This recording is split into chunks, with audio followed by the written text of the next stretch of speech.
Good morning. Here we are to another Friday. This time it is April 4th, and the markets have continued to misbehave a little bit here. I have up a little bit longer time frame than I usually have. This is my most common chart to look at, the futures on the S&P 500, and I've got up a 1-year chart here.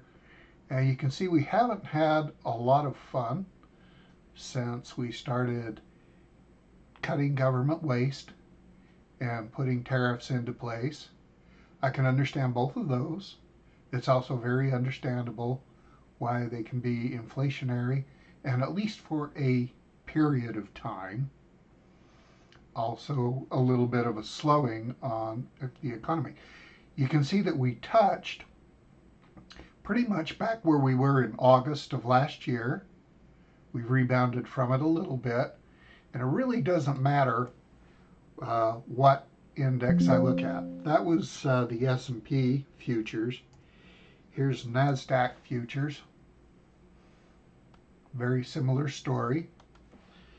And the Dow, if I could do it correctly. Let's try again. That's a little better. Dow has held up a little bit better than the two broader market indices, but really a very similar story. So I'm going to leave you with a rhetorical question. Exactly how much of a drop do you think qualifies for a market crash? How far down do we have to go?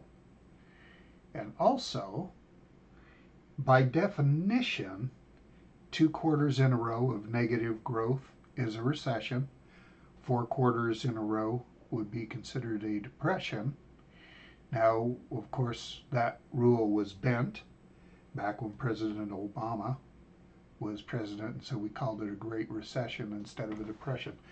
But think through it yourself. What do you have to see for you to think we have had a market crash? And think of where we're at in terms of recession, depression, or none of the above. See you Monday. Good luck.